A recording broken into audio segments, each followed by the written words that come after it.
여러분 안녕하세요. 온라인으로 만나는 역사 수업 시간. 자, 오늘은 지난 시간 산업혁명에 이어서 또 다른 혁명자가 들어간 사건, 프랑스 혁명에 대해서 살펴볼 건데요. 영국 국기 보면서 지난 시간 수업한 것처럼 오늘은 프랑스 국기 보면서 수업을 시작해볼까 해요. 자, 여기 보이는 이 국기는 굉장히 낯익은 프랑스 국기입니다. 세 가지 색깔로 이루어졌는데 혹시 이 세 가지 색깔이 의미하는 것이 있는 거 아셨나요? 파란색은 자유, 흰색은 평등, 빨간색은 우애, 다른 사람에 대한 사랑이라는 정신을 담고 있는데 이 자유, 평등, 우애라고 하는 세 가지의 정신은 프랑스 혁명 시기에 시민들이 주장하고 지키고자 했던 중요한 프랑스 혁명의 이념 중에 이념들이었어요.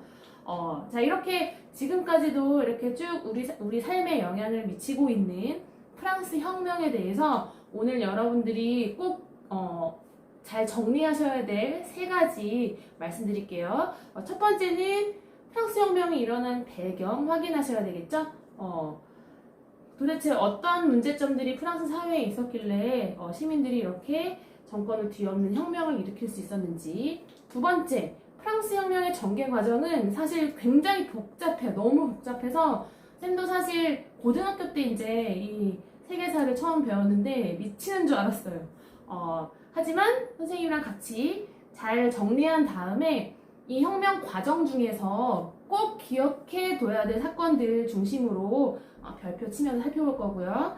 세 번째, 그럼 이 프랑스 혁명은 과연 어떠한 정신과 이념을 담고 있었기에 지금까지도 이렇게 역사 책이든 영화든 여러 가지를 통해서 우리한테 중요하다라고 여겨지는지 프랑스 혁명의 이념을 살펴볼 겁니다. 그러면 교과서 펼치시고 프랑스 혁명의 배경부터 시작하도록 할게요. 자, 프랑스 혁명이 일어나기 전 프랑스의 상황부터 살펴봐야지 이 혁명이 일어난 배경을 확인할 수 있겠죠.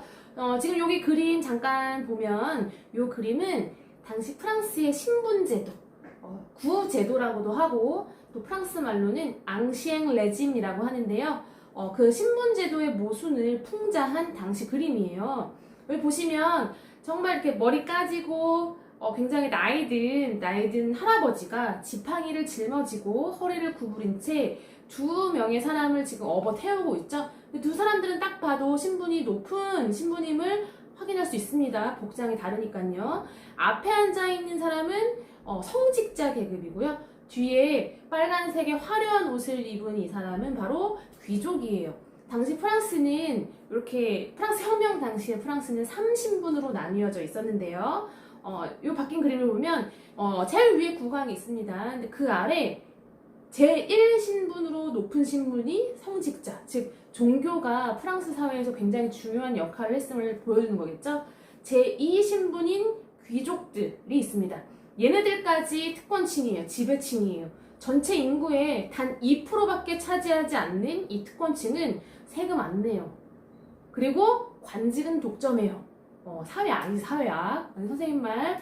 자, 근데 밑에 내려가서 보시면 제3신분, 아까 이들을 업고 있던 그 할아버지 계층이에요. 제3신분은 시민계급도 해당되고 농민, 노동자 같이 그 밑에 있는 피지배 계층을 다 포괄하고 있는데요. 전체 인구의 98%나 됨에도 불구하고 참정권 없습니다. 그리고 세금은 모두 다 이들이 짊어지고 있는 상황. 바로 구제도의 모순, 신분제도가 문제가 많았기 때문에 시민계층들의 불만이 생겨날 수밖에 없었는데 거기에 더해서 요 당시 시민계급을 중심으로 계몽사상이라고 하는 것들이 퍼지게 돼요.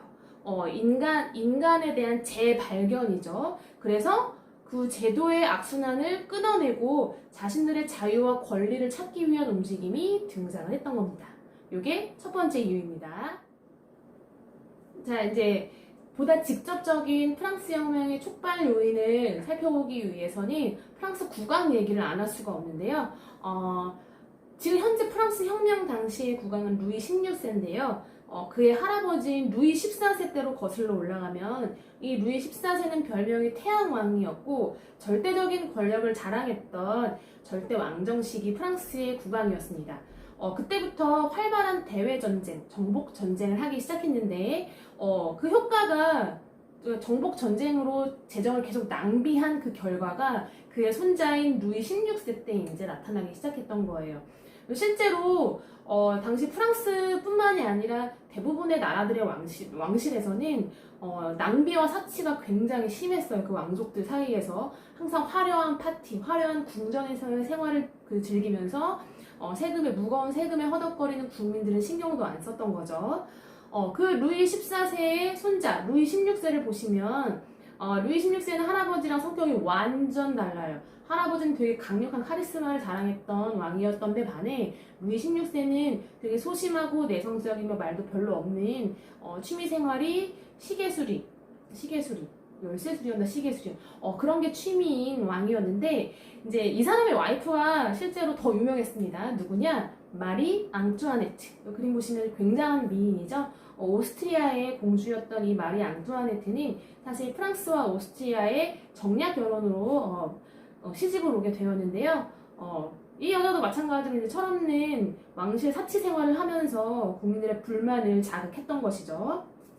결국 국가 재정이 이제 파탄될 시점에 이르르자 루이 16세는 방법이 뭐가 있겠어요? 세금을 더 많이 걷는 거겠지. 그걸 논의하기 위해서 당시 프랑스의 의회였던 신분제 의회 3부회를 소집하기에 이르는데요.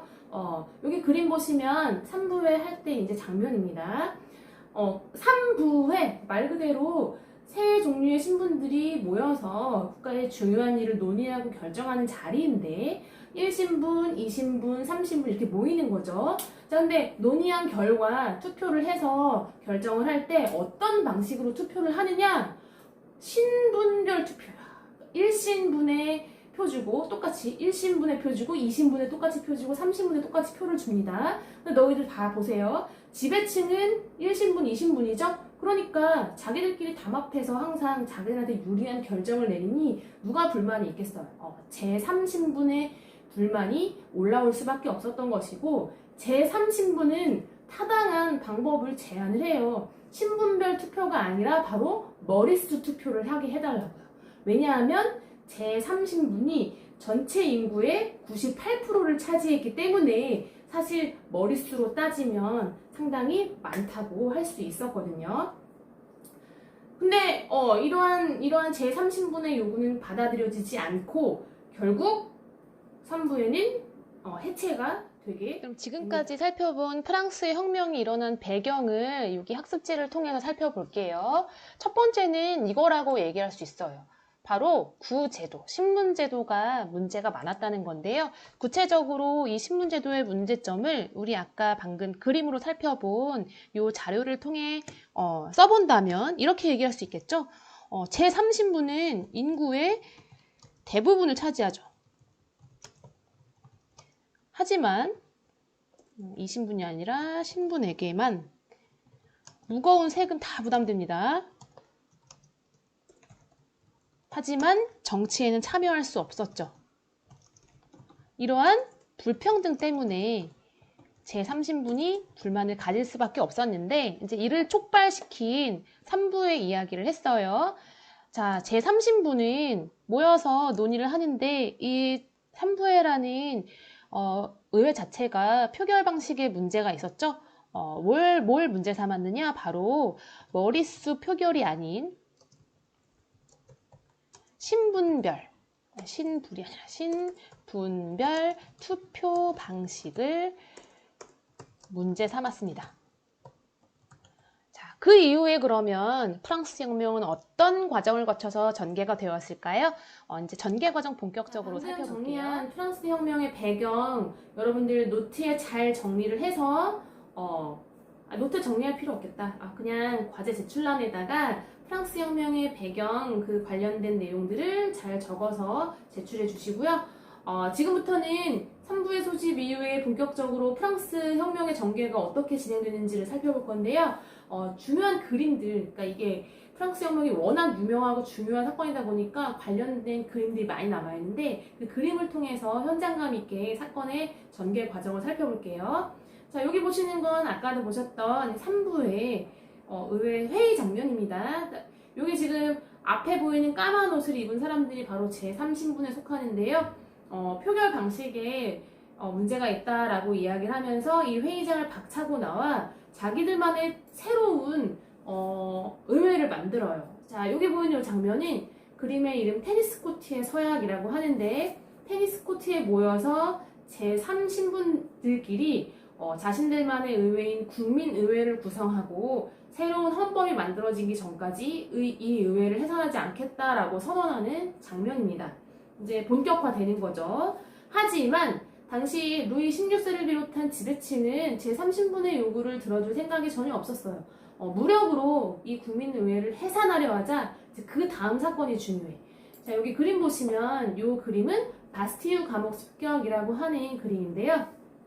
바스티유 감옥은 뭐 어떤 장소냐? 전제 정치의 상징이에요. 그러니까 국왕이 또는 지배층이 자신들한테 저항하는 정치범과 그런 반대파 인물들을 수용하는 전제 정치의 상징격인 장소였는데요. 실제 여기에 되게 많은 사람들이 있었던 건 아니었고 정말 상징적인 장소이기에 파리 시민들이 여기를 공격했던 거고요. 이때부터 이제 프랑스 혁명이 본격화되고 과격화하게 돼요. 근데 국민의회 중심으로 해서 하나 둘 개혁이 시행되는데요. 자, 국민의회가 시행했던 개혁 내용을 일단 이렇게 살펴볼게. 첫 번째, 가장 중요한 건데 봉건적 특권을 다 폐지를 해버려요. 즉 1신분, 2신분이 가지고 있던 혜택도 없다라고 선언하고 제3신분이 가지고 있던 이제 불평등성도 폐지를 시킨 거지. 어떤 문서로 그게 가능했느냐? 자, 이건 별표 3개짜리입니다. 프랑스 혁명의 정신을 담은 가장 중요한 문서 중에 하나인데 인권선언문이라고 하는 요 문서는 본래 이름은 인간과 시민의 권리 선언이에요. 인간과 시민이 가져야 될 또는 가지고 있는 권리를 전 세계에 천명한 선언문입니다. 자, 여기에 담겨있는 가치는 조금 이따가 이제 탐구활동 보고 더 살펴볼 테지만 이렇게 정리할 수 있겠죠? 자유, 그리고 만민 평등의 이념, 또 천부 인권의 이념. 인간이 태어날 때부터 고유하게 가지고 있는 권리가 있고 이건 누구든 빼앗을 수 없고 강제할 수 없다라고 하는 천부 인권의 원리를 담고 있습니다. 그리고 절대왕정 등을 이제 다 거부했기 때문에 그 다음 국민의회가 추진한 헌법 개정 작업은 바로 국왕의 권한을 약화시키는 입헌군주제의 채택이었어요. 즉 의회 중심으로 정치를 하겠다라고 하는 거였죠.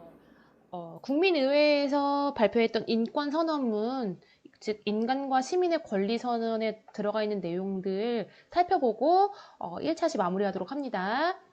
자, 여기 보시면 인간과 시민의 권리 선언 1조는 인간은 자유롭게 그리고 평등한 권리를 갖고 태어났다. 2조 모든 정치적 결합의 목적은 그 무엇도 침해할 수 없는 인간의 자연권을 보전하는 데 있다. 그 권리는 자유, 재산, 안전 및 압제에 대한 저항이다. 3조 모든 주권의 원천은 본래 국민에게 있다. 아주 중요한 거죠. 또 11조 사상 및 언론의 자유 이야기를 하고 있고요. 17조 소유권은 그 무엇도 침해할 수 없는 신성한 것이므로 어느 누구에게서도 그것을 빼앗을 수 없다라고 해서 여기에 들어가 있는 프랑스 혁명의 정신을 간단하게 보자면 이거죠. 자유, 평등, 그리고 국민 주권, 그리고 천부 인권. 이러한 정신들이 들어가 있고요. 그럼 이 인권선언에서는 인간의 기본권을 무엇이라고 정의하고 있느냐? 자유, 평등, 그리고 압제에 대한 저항권, 그리고 사상과 언론의 자유, 그리고 소유권의 신성 불가침 등등을 이야기하고 있습니다. 인권선언에 나타난 프랑스 혁명의 정신 그리고 인간의 기본권 잘 알고 계셔야 되겠어요. 요 밑에 거는 우리 수업 들어가게 할 때 얘기했던 그 프랑스 국기에 들어가 있는 정신을 의미합니다. 프랑스 혁명 1차 시는 국민의회 활동까지 봤고요. 그 다음 차 시부터는 루이 16세 일가의 사건부터 살펴보도록 하겠습니다.